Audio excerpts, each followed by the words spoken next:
Good morning, students. Today we are going to talk about pitfalls of dieting. Pitfalls को अगर हम जाने तो it is also called as a disadvantages of dieting. Why it is called disadvantages of dieting? Because if we just go to the doctor or a dietitian, they will give you one pre-planned diet schedule for yourself. ठीक है? Because diet plan जो होता है person to person आपकी daily activity के हिसाब से होता है. बट इन जनरल में होता क्या है, किसी ने आपको सजेशन दे दिया कि आपका वेट बहुत बढ़ रहा है, आप थोड़ा वेट रिड्यूस करिए. आप बिना किसी एक्सपर्ट गाइडेंस के ही अपने हिसाब से बहुत सी चीज़ों को रिड्यूस करना शुरू कर देते हैं अपनी डाइट में से. लेकिन हमें ये जानना है कि what are the disadvantages of dieting जो हम खुद से करते हैं. जो डाइट प्लान हम अपने हिसाब से बना के अपनी नॉलेज के हिसाब से तैयार करते हैं, उसकी वजह से हमारी बॉडी में किस तरह के डिसएडवांटेजेस हमें फेस करने पड़ सकते हैं, उसके बारे में हम इसके अंदर पढ़ेंगे. लेकिन ध्यान रखें, we are talking about only those kind of disadvantages which is done by our own mistakes. And what kind of mistakes are there? We have to start from first one, extreme reduction of calories. What is the meaning of extreme reduction of calories?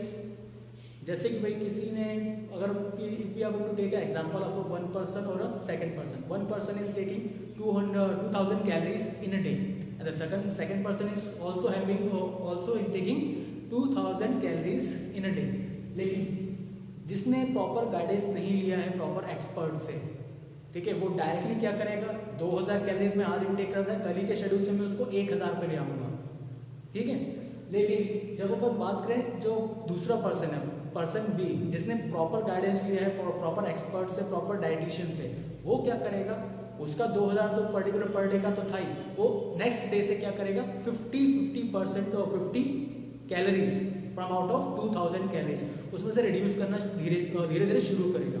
तो होगा क्या, जैसे अपन ने extreme करा, अगले दिन से मुझे बहुत सी जो न्यूट्रिएंट्स की जो जरूरत थी मेरी बॉडी को, वो पूरी तरह से टोटली खत्म हो जाएंगी because of my minimizing of 1000 calories in a single day. लेकिन जो पर्सन 2 है वो प्रॉपर गाइडेंस के थ्रू, प्रॉपर चैनल के थ्रू चल रहा है, जो 2000 कैलोरीज वो भी ले रहा था, 2000 कैलोरीज मैं भी ले रहा हूँ. मैंने क्या गलती करी, मैंने डायरेक्टली 1000 कैलोरीज अगले दिन से रिड्यूस कर दी. बट जो पर्सन बी था उसने प्रॉपर डाइटिशियन के थ्रू एक प्लान लिया, उसने बोला कि 50 कैलोरीज टू 100 कैलोरीज आप पर डे रिड्यूस करते जाएं. हमें एकदम से 1000 कैलोरीज रिड्यूस नहीं करनी है. अगर हम एकदम से अगर 1000 कैलोरीज रिड्यूस करेंगे तो नेक्स्ट डे से ही आपको सो मेनी काइंड ऑफ वीकनेसेस और आगे जाकर के बहुत से डेफिशिएंसी डिसीजेस हो सकती है. बिकॉज हमारी बॉडी की फंक्शनिंग के लिए और उसको एनर्जी के लिए हमें मेन बेसिक कंपाउंड के ऊपर डिपेंड करना पड़ता है. इसको हम बोलते हैं macro nutrients. And all those micronutrients also we are getting from macronutrients also from it. But if we are just going to reduce the amount of macronutrient from our diet, it also affects the intake capacity of our micronutrient, जिसकी वजह से आप some kind of deficiency disease से आप face कर सकते हैं. Now next, restrictions of selected nutrients. अब हम सबको पता है कि भाई विच काइंड ऑफ कैटेगरीज और which kind of food component gives us calories. Carbohydrate, fat and little bit energy we are getting from protein. These are the basically 3 component from where we can get calories. अब होता क्या है, सबसे पहले हमारे दिमाग में स्टक आता है भाई हम फैट हो रहे हैं तो हम वी हैव टू रिड्यूस और we have to remove the amount of fat from our diet. ठीक है. Because of that we are suffering from deficiency diseases जो किसकी वजह से होंगी, vitamin A, D, E, N, K. जब हम खाने में ही अपने खाने में ही हम फैट इंक्लूड नहीं करेंगे तो जो 4 जो इंपॉर्टेंट विटामिन है हमारी बॉडी के मेटाबॉलिज्म के लिए, उसके बाद बॉडी के फंक्शनिंग के लिए, वो हमारी बॉडी एब्जॉर्ब नहीं करेगी, जिसकी वजह से आने वाले कुछ दिनों में हम इन तरह की जो 4 विटामिन की कमियाँ हैं, उसकी डेफिशिएंसी से बीमारियाँ होती हैं, उससे ग्रस्त हो सकते हैं. ठीक है. हमने बात करी फैट की. नाउ नेक्स्ट आएगा कार्बोहाइड्रेट. हमने कार्बोहाइड्रेट को भी मिनिमाइज कर दिया क्योंकि हमें जो फर्स्ट सोर्स ऑफ एनर्जी क्या था हमारा कार्बोहाइड्रेट. कार्बोहाइड्रेट को भी कम कर, जिसकी वजह से हमारी बॉडी में जो हमारी मसल्स उसमें वीकनेस आना शुरू हो जाएगी. बिकॉज हमारी मसल्स को वर्किंग के लिए एटीपी की जरूरत पड़ती है, जो बेसिकली ग्लूकोज और बाकी सेलुलोज से एब्जॉर्ब किया जाता है थ्रू अवर डाइजेस्टिव सिस्टम. अगर हम कार्बोहाइड्रेट नहीं लेंगे तो हमारी बॉडी में वीकनेस भी आना शुरू हो जाएगी. हम पूरी टोटली तरह किसके ऊपर डिपेंड हो जाएंगे, प्रोटीन के ऊपर. प्रोटीन भी हमें कुछ मात्रा में एनर्जी देती है, बट इतना काफ़ी नहीं है कि हम उसमें पूरे डेली रूटीन की वर्क को हम कर सकें. और दूसरी सबसे इंपॉर्टेंट बात, large amount of protein is harmful for our liver.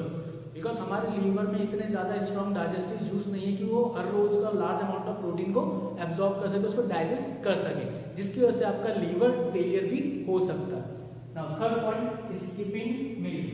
Now first point extreme reduction of calories और स्किपिंग मील्स, ठीक है, ये दोनों ही आपस में इंटर रिलेटेड है। भाई एक्सट्रीम रिडक्शन कैसे होगा, आप बेसिकली अगर we are just getting getting for example, मतलब हम छोटा सा एक एग्जांपल लें तो भाई हम दिन भर में 4 मील लेते हैं, एक ब्रेकफास्ट, लंच, शाम का आपका हो गया इवनिंग स्नैक्स, देन डिनर। आपने उसमें से डिनर को रिमूव कर दिया और साथ ही साथ आपने उसमें से जो आपका शाम का इवनिंग स्नैक्स था उसको भी रिमूव कर दिया, जिसकी वजह से जो आपका कैलोरीज इंटेक था डायरेक्टली हाफ हो गया। पहले हम कितने ले रहे थे, 2000 कैलोरीज इंटेक कर रहे थे, but after removing 2 meals from our daily routine we just minimizing that 2000 calories to 1000 calories. इससे आप समझ सकते हैं कि दोनों का वेरिएशन, दोनों सिमिलरिटीज क्या है, ठीक है। हमें ऐसी भी चीज़ों से बचना चाहिए। अगर हमें डाइट प्लान करना ही है तो आप इस मील को स्किप करने से बेहतर होगा जो आप पर्टिकुलर 1 या 2 टाइम पे जो मील ले रहे हैं उसी को छोटे छोटे पार्ट में 4 भाग में बांट दें। समझ में आ गया? ताकि उससे होगा कि आपकी बॉडी को प्रॉपरली एनर्जी मिलती भी रहेगी और आपको बॉडी का जो मेटाबॉलिज्म रेट है, जो मेटाबॉलिक रेट है, वो भी कंटिन्यूस वे में काम करता रहेगा। Next, intake of calories through drinking. Now intake of calories through drinking क्या होता है? हमें मालूम है हमारी बॉडी को एनर्जी 2 चीज़ से मिलती है, एक हो गया फैट और दूसरा हो गया कार्बोहाइड्रेट। समझ में आ गया? नाउ यहाँ पर बात कर रहे हैं ड्रिंकिंग की। ड्रिंकिंग में क्या होगा, आप ऐसे चीज़ों को पीते हैं जिसमें से आपको लगता है कि भाई पानी में तो कोई कुछ भी फैट होता नहीं है, तो हम जितनी भी लिक्विड डाइट लें उसमें हमारी बॉडी को फैट मिलेगा नहीं। बट हमें ये चीज़ ध्यान रखना है जितनी भी तरह की जो ड्रिंकिंग मटेरियल्स होते हैं उसमें भी कैलोरीज होती हैं if we using some kind of element in that. जैसे अपन ग्लूकोज की बात करें, फ्रूट जूस जो मार्केट में अवेलेबल है, जैसे रियल जूस होते हैं, उसमें भी अगर आप उसका कंटेंट अगर पीछे पलटा के देखेंगे, they are also showing that 1 glass of Real juice is having 400 and 500 calories in it. ठीक है, तो हमें इस बात का ध्यान रखना है कि हमें शुगर के तौर पे आपको कैलोरीज इंटेक नहीं करनी है, क्योंकि शुगर को पचाना और ज़्यादा मुश्किल होता है as compare to normal carbohydrate और we can say simple carbohydrate. So we have to avoid doing such kind of things. Now next, intake of diet free and labelled food. हमें टॉपिक को पढ़ने से पहले ये जाने कि डाइट फ्री और लेबल्ड फूड होते क्या हैं। डाइट फ्री फूड वो होते हैं बेसिकली, इसमें बोला जाता है कि इसमें इसको बनाने के लिए तेल का यूज़ नहीं किया गया, इसको हमने बेक किया हुआ। ठीक है, जैसे आप 2M करा रहे हो, क्या दे रहा so many kind of chips are there जिसमें बोला जाता है कि इसमें हमने बेक किया, इसको हमने फ्राई नहीं किया, बिकॉज बेसिकली चिप्स बनाने के लिए जो आलू होता है उसको तला जाता है, ऑयल में तला जाता है, हमने उसको नहीं किया। लेकिन हमें ये भी बात ध्यान रखनी है कि वहाँ पे पोटैटो तो है ऑलरेडी, जिसकी खुद में एक कार्बोहाइड्रेट वैल्यू होती है, और जितना भी कार्बोहाइड्रेट हम इंटेक करेंगे, जितना भी कार्बोहाइड्रेट हम इंटेक करेंगे उसका कुछ परसेंट जाकर के आपकी बॉडी में फैट में कन्वर्ट होना शुरू होगा। लेकिन हमारे दिमाग में क्या करेगा, it is a fat free product, इसकी वजह से हम क्या करते हैं, उसको ज़्यादा इंटेक करना शुरू कर देते हैं, जिसकी वजह से हम मोटे और मोटे होना शुरू हो जाते हैं। तो हमें डाइट फ्री प्रोडक्ट और लेबल फूड से भी बचना चाहिए। Last point which is the most important point, हम ये सारी चीज़ें इसलिए कर रहे हैं ताकि we have to avoid exercise. कई बार हमने बोला है, हमने सुना है कि भाई मेरे डेली रूटीन वर्क ऐसा है कि मेरे पास टाइम ही नहीं मिलता कि मैं एक्सरसाइज कर पाऊँ, तो मैं क्या करूँ, मैं सिर्फ अपने खाने पीने के शेड्यूल में ही, उसके एलिमेंट्स में ही मैनिपुलेशन करके पतले होने की और दुबला होने की कोशिश करता हूँ। लेकिन ये भी एक हार्मफुल इफेक्ट होता है।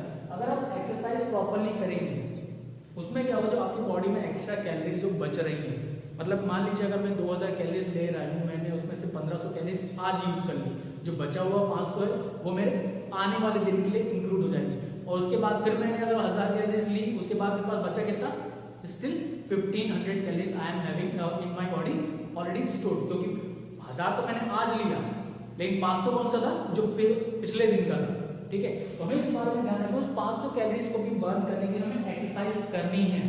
अगर हम एक्सरसाइज के साथ साथ डाइट प्लान को फॉलो करेंगे तो हमारा वेट बहुत जल्दी रिड्यूस होगा और हेल्दी मैनर में बेहतर तरीके से आपका वेट रिड्यूस होगा। तो these are the some disadvantages of dieting जो हम लोग कभी ध्यान नहीं रखते हैं while we are going through a diet plan making by our own self. लेकिन ये सारी डिसएडवांटेजेस एडवांटेजेस में कब बदलेंगी, जब आप प्रॉपर गाइडेंस के थ्रू, प्रॉपर डाइटिशियन के थ्रू एक प्रॉपर डाइट चार्ट को फॉलो करते हुए फॉलो अप करेंगे। Next, now next topic is food intolerance. Food intolerance को ज़्यादा बेहतर तरीके से समझने के लिए मैं बात करूँगा एयर और ऑक्सीजन इंटॉलरेंस की। इसको समझने के लिए मैं एक छोटा सा एग्जांपल लूँगा। जैसे कि कई बार हम धूल भरी जगह पे जाते हैं, हमें छींके आना शुरू हो जाती है because we having an allergy from dust. समझ में आ गया? Some people are having allergy from perfumes. कुछ खुशबू नाक में जाती है, उसकी वजह से हम सहन नहीं कर पाते, उसके बाद हमें छींके आना शुरू हो जाती है। Basically these are the symptoms that particular person is having allergy from dust और सम काइंड ऑफ परफ्यूम्स। इसका ऐसा ही सेम इफेक्ट हमारे डाइजेस्टिव सिस्टम में भी लगता है, लेकिन उसके सिम्टम अलग होते हैं। ठीक है, जैसे हमारे नाक में कोई ऐसी चीज़ गई जो हमारे रेस्पिरेटरी सिस्टम के लिए ठीक नहीं है, उसको हम छींक के थ्रू बाहर निकाल देते हैं। लेकिन what about our digestive system, because उसमें भी बहुत से फूड एलिमेंट्स जो आपकी बॉडी के अंदर जा रहे हैं, उसके बारे में हम इस टॉपिक के अंदर पढ़ेंगे। Now first we go to the paragraph number 1। Food which is difficult to digest sometime referred to as a food sensitivity. Sensitivity को आप उसमें देख सकते हैं जैसे लाइक एलर्जी। ठीक है, varies from person to person. हाँ, जो ये सेंसिटिविटी रहती है, जो एलर्जी रहती है, वो पर्सन टू पर्सन डिफर है। मान लीजिए मुझे अगर ऑयल से एलर्जी है तो जरूरी नहीं दूसरे पर्सन को भी हो, मुझे अगर मैदे से एलर्जी है तो या दूसरे पर्सन को ना हो, ऐसा जरूरी नहीं है। ये पर्सन टू पर्सन चेंज होता रहेगा। ठीक है, ये डिपेंड करता है कि आपका बॉडी टाइप क्या है, आपका बॉडी मेटाबॉलिज्म कैसा है, आपका बॉडी मेटाबॉलिज्म उस चीज़ को पचाने के लायक है कि नहीं। अगर आपका बॉडी मेटाबॉलिज्म उतना स्ट्रांग नहीं है कि उस चीज़ को एब्जॉर्ब कर पाए, तो आपकी बॉडी से रिलीज कर दिया जाएगा through vomiting and through excretion system. वो हम आगे सिम्टम में पढ़ेंगे। Now in this topic we have to concentrate on few points which helps us to avoid such digestion related problem. इस आने वाले टॉपिक में, इसमें आगे आने वाले पॉइंट्स में हम ये जानेंगे कि हम ऐसे सिम्टम से कैसे ऐसी प्रॉब्लम से कैसे बच सकते हैं, उसका कॉजेस क्या है और सिम्टम क्या है, उसका मैनेजमेंट क्या है। ठीक है, now first cause of the food intolerance, it is caused bye bypass or a complete ineffectiveness of those enzymes which are responsible for breaking down or absorption of food। हम जो भी खाना खाते हैं वो सबसे पहले जाता है स्टमक में, उसके बाद लीवर अपना काम करता है, उसमें डाइजेस्टिव जूस को रिलीज करता है, इसको हम बोलते हैं बेल जूस। उसका काम होता है फूड को पर्टिकुलर तरीके से ब्रेक डाउन करना। मतलब जैसे कि हमने खाया है वो ऑलमोस्ट 50% हम उसको चबा के खाते हैं, बट रेस्ट ऑफ द 100% उसका जो डिसोल्यूशन होगा वो बेल जूस के थ्रू आपके स्टमक के अंदर होगा। जैसे ही वो पूरी तरह से डिसॉल्व हो जाता है, उसके बाद वो प्रोसेस कहाँ जाता है, आपके इंटेस्टाइन में। लेकिन हो सकता है कि आपके जो डाइजेस्टिव यूज है उस एलिमेंट को ही सही तरीके से ब्रेक डाउन नहीं कर पा रहे हैं, या उसकी एफिशिएंसी उतनी ना हो कि उस फूड प्रोडक्ट को आसानी से डिसॉल्व कर पाए या डाइल्यूट कर पाए। उस केस में क्या होगा, वो आपकी बॉडी में एब्जॉर्ब नहीं होगा और हो सकता है कि आपकी बॉडी से वो बाहर आ भी जाए। नेक्स्ट सिम्टम्स, कौन कौन से सिम्टम्स से हम जान सकते हैं कि that we having a such kind of allergy from particular kind of food. What are the symptoms of the symptoms of food intolerance? Stomach pain, या तो पेट दर्द होगा, वोमिटिंग, जैसा कि मैंने आपको अभी एग्जांपल दिया, जो डाइजेस्टिव जूस है हमारी पेट में, जो लीवर के थ्रू जो हमारे पेट में खाने को पचाता है, उसको अगर नहीं पचा पा रहा तो वोमिट के थ्रू वो चीज बाहर आ जाएगी। लेकिन इन सम अदर केस वो अगर एंजाइम्स उसको जैसे तैसे पचा भी लेता है, but our intestine is not able to absorb calories or absorb those kind of nutrients from that particular food product। उस केस में क्या होगा, डायरिया। डायरिया क्या होता है, बेसिकली एक तरह का एक एक्सक्रीशन प्रोसेस होता है, जिसमें if you going for the excretion process, आपकी बॉडी में से एकदम लिक्विड स्टेट में ही एक्सक्रीशन प्रोसेस फॉलो अप होता है। ठीक है, एक्सक्रीशन प्रोसेस बेसिकली रीजन ये है कि अगर उसमें से डाइजेस्ट आपका इंटेस्टाइन प्रॉपर तरीके से वर्क कर रहा होता, वो लिक्विड स्टेट में आपका एक्सक्रीशन प्रोसेस नहीं हो रहा होता। क्योंकि लिक्विड स्टेट में क्यों हो रहा है, बिकॉज जो जूस है उसको एब्जॉर्ब किया ही नहीं गया है बिकॉज ऑफ योर इंटेस्टाइन। ठीक है, नेक्स्ट होगा आपका heartburn, headaches and nervousness. These are the some cases जो रेयरली ही देखने को मिलता है in the case of food intolerance.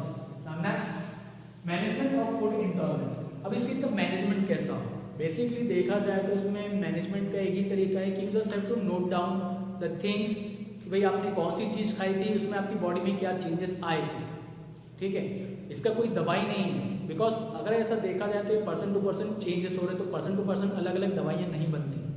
ठीक है, उसके लिए आप ही को ऊपर आपको ही ये रिस्पॉन्सिबिलिटी लेनी पड़ेगी कि मैंने अगर ये चीज़ खाई थी तो उसके बाद मुझे पेट दर्द होता है, मैंने ये चीज़ खाई थी तो मेरे को वोमिट हुई थी, मैंने ये चीज़ खाई थी तो उसके बाद मेरे को एक्सक्रीशन और डायरिया हो चुका था, मैंने ये चीज़ खाई थी तो मेरे को रैशेस हो गए थे।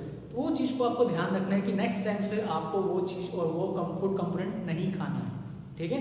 मैनेजमेंट क्या रहेगा, there are not valid test for intolerance of food, the only way to identify the causes it is by recording the things what we eat and what kind of symptom we get with the guidance of the doctor. जैसे कि मैंने बोला कि आपको सिर्फ एक record बनाते जाना है, इसके लिए आपके पास कोई दवाइयाँ नहीं है, तो उसमें आप ही के ऊपर डिपेंड होता है कि आप एक तरह का रिकॉर्ड बनाएं कि भाई मैं अगर चपाती खा रहा हूँ, चपाती से मुझे कोई एलर्जी नहीं है, मैं राइस खा रहा हूँ, राइस से मुझे कोई एलर्जी नहीं है, लेकिन मैं मैदा खा रहा हूँ, मैं भटूरा खा रहा हूँ। जैसे मैं अपनी पर्सनल एग्जांपल करूँगा, when I was a child, बचपन में मैं जब भी छोला भटूरा खाता था मुझे एक आध घंटे के अंदर ही वॉमिट हो जाती थी, जितना भी छोला तो मेरे मैं ये कहना चाह रहा हूँ कि जो भी भटूरा था, या हो सकता है उसमें जो ऑयल यूज़ किया वो मेरे को सूट नहीं किया, या हो सकता है उस टाइम पे मेरी बॉडी इतनी मजबूत ना हो कि उस भटूरे के या उस मैदे को एब्जॉर्ब कर पाए। इन दैट केस मुझे वोमिट होना शुरू हो जाती थी। That was a symptom of food intolerance. और ऐसा ही सिम्टम आपकी लाइफ में भी बहुत सी कई तरीके से हो सकता है किसी को प्याज से एलर्जी हो, किसी को किसी पर्टिकुलर टाइप के मसाले से एलर्जी हो। तो these are the symptoms, causes and management of food intolerance. Now next, it is food myth. What is food myth? Myth क्या होता है?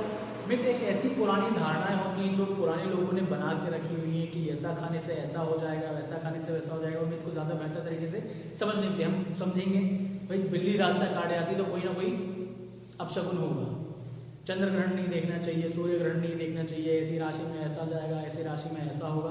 This all the kind of this all the examples of myth. अब उसी तरह से खाने से related भी कुछ मिथ बनी हुई है, ठीक है। अब उस मिथ को हम थोड़ा डिटेल में जानेंगे।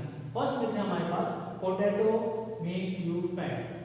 पोटैटो मेक यू फैट, क्योंकि आज के डेट में जितना भी बच्चा समझदार है, बच्चे को पता है कि potato is a carbohydrate rich food element, ठीक है। उसको खाने का अगर आप ज़्यादा खाएंगे तो आपकी बॉडी में कार्बोहाइड्रेट का लेवल ज़्यादा बढ़ेगा, और जो भी अनयूज कार्बोहाइड्रेट हमारी बॉडी में होता है वो कहीं ना कहीं फैट में कन्वर्ट होना शुरू हो जाता है।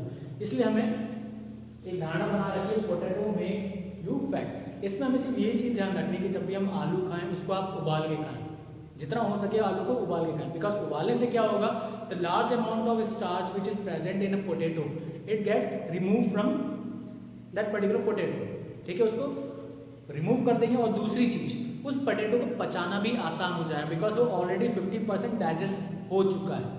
बिकॉज जैसे ही वो पानी में उबला, पेट के अंदर भी जाके वो पहले उसका ब्रेक डाउन नहीं होगा, वो ऑलरेडी इस स्टेट में आ चुका है कि और आसानी से उसको पचाया जा सकता है। लेकिन हमें ध्यान रखना है कि the amount of potato what we are taking in our diet, उसको हमें थोड़ा मैनेज करके चलना पड़ेगा। इसका मतलब ये नहीं कि आप एक पोटैटो भी अगर दिन में खाते तो वो आपको मोटा करेगा। तो इस तरह की मिथ से हमें बचना चाहिए। We just have to keep in mind how much amount of potato we are taking in our daily routine diet. Now, fat-free products will help you lose weight. Fat-free product क्या हो गया, जैसे कि अपन market में बोलते हैं low fat milk है, double fat milk है, और कई बार ऑयल में भी आ रहा है जैसा फैट फ्री ऑयल, क्योंकि उसमें कुछ ऐसे केमिकल्स मिलाए जाते हैं कि उसमें फैट की जो अमाउंट है वो कम हो जाती है। जैसे हम सफोला का एग्जांपल लेते हैं, Saffola is helpful for releasing our और reducing our cholesterol level in our blood stream. लेकिन एक तरह से देखा जाए, ऐसी चीज़ को हम दिमाग में स्टोर करते हैं, सबसे पहला वर्ड क्या स्टोर करता है आपके दिमाग में, फैट फ्री।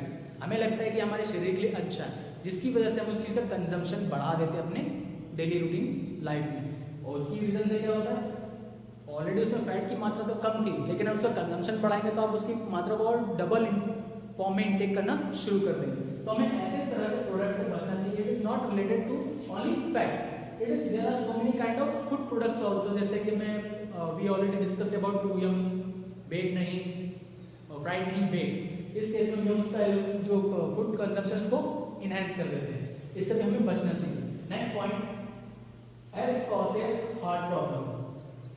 ना ऐसा बोला जाता है कि संडे हो या मंडे हो, उसका वनडे, बट उसका एक तरीका होता है, ठीक है।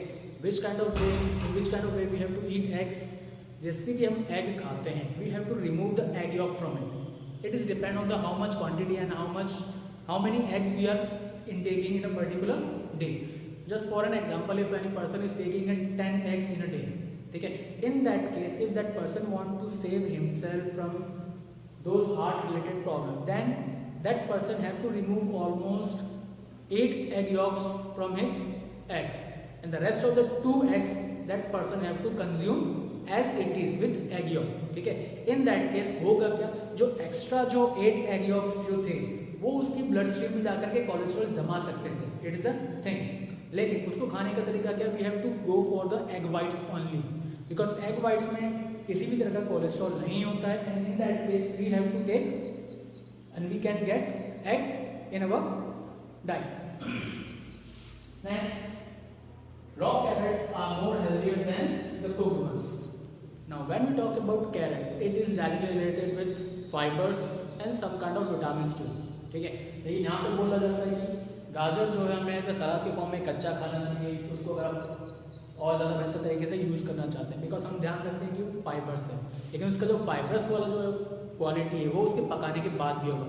और ये भी पॉसिबल है, जैसा हमने पढ़ा था पोटैटो के केस में, if you want to digest these component very easily, in that case we have to boil it or cook it, because cook करने के बाद होता क्या है, वो ऑलरेडी 50% डाइजेस्ट हो चुका होता है, इतना नरम हो जाता है कि हमारे डाइजेस्टिव सिस्टम को और जो हमारा बेल जूस है और जो डाइजेस्टिव जूस है उसको ज़्यादा एफर्ट नहीं करना पड़ता उस चीज़ को पचाने के लिए। So we have to keep that in mind, we can use carrot in the form of cooked one also, ठीक है।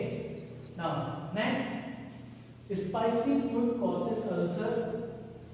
ऐसा बोला जाता है कि ज़्यादा मसालेदार खाना खाने से हमें अल्सर हो सकते हैं, जिसको बोलते हैं छाले, ठीक है। लेकिन बेसिकली उसके लिए एक अलग तरीके का इफेक्ट है जो काम करता है, that is ulcer is caused by Helicobacter प्लोराई।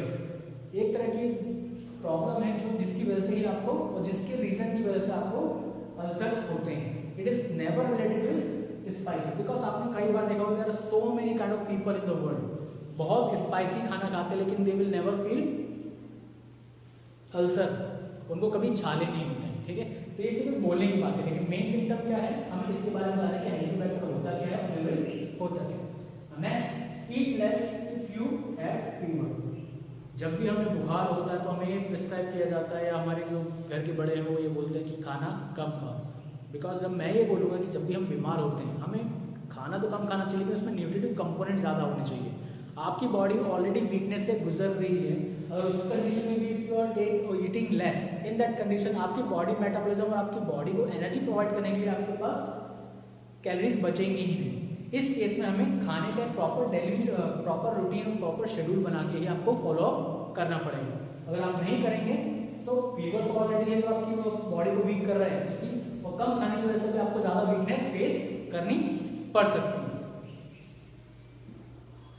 So this is all about our chapter number 2, and if any one of you having any kind of queries, then you can ask me in WhatsApp. Thank you.